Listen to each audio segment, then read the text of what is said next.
দেশের সেরা বিজ্ঞান নগরীর খেতাব ছিনিয়েছে কলকাতা। দেশের ঐতিহ্যশালী বিজ্ঞান গবেষণা এবং পঠন পাঠনের জন্য সেরা হিসেবে গণ্য হয়েছে প্রাণের শহর কলকাতা। এক বিখ্যাত পত্রিকায় এমনটাই প্রকাশিত হয়েছে। সংবাদপত্রের প্রকাশিত তালিকা অনুযায়ী সমগ্র বিশ্বে কলকাতা ৮৪তম স্থানে রয়েছে, কিন্তু গোটা ভারতবর্ষের মধ্যে কলকাতা সেরার সেরা জায়গা অবস্থানে করছে। বর্তমানে উচ্চশিক্ষার হার তুলনামূলকভাবে অন্যান্য রাজ্য থেকে এগিয়ে রয়েছে। উচ্চশিক্ষা এবং গবেষণার ক্ষেত্রে রাজ্য সরকারের বরাদ্দ বেড়েছে এবং সেই সঙ্গে বেড়েছে পঠন পাঠনের মানও। এছাড়াও মেধাবীদের জন্য বেশ কয়েকটি স্কলারশিপ চালু রয়েছে রাজ্যে। তাই ঐতিহ্যশালী কলকাতা আজও শ্রেষ্ঠ বিজ্ঞান নগরী।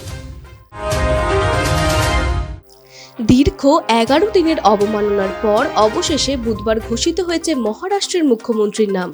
মুখ্যমন্ত্রীর পদে বসছেন দেবেন্দ্র ফডনবিস। মুম্বাইয়ে বিজেপির কোর কমিটি বৈঠকের পর এই নামে শিলমোহর দেওয়া হয়েছে। বৈঠকে বিজেপি বিধায়ক দলের নেতা হিসেবে নির্বাচিত হন তিনি। জানা গিয়েছে আগামী বৃহস্পতিবার মুখ্যমন্ত্রী পদে শপথ নেবেন তিনি। বৃহস্পতিবার ফডনবিসের সঙ্গে শপথ নেবেন অজিত পাওয়ার এবং একনাথ শিন্ডে। প্রথম জন শপথ নেবেন মুখ্যমন্ত্রী হিসেবে এবং পরের দুজন উপমুখ্যমন্ত্রী হিসেবে। বুধবার রাজ্যের গোয়েন্দা প্রধানের পদ থেকে আর রাজশেখরনকে সরিয়ে দিলেন রাজ্যের মুখ্যমন্ত্রী তথা পুলিশ মন্ত্রী মমতা বন্দ্যোপাধ্যায়। তাকে পাঠানো হয়েছে অপেক্ষাকৃত কম গুরুত্বপূর্ণ ট্রেনিং পদে।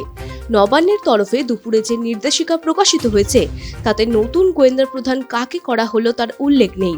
তবে প্রশাসনিক সূত্রে বলা হচ্ছে কয়েক ঘন্টার মধ্যেই সে নিয়োগ সেরে ফেলতে পারে রাজ্য সরকার।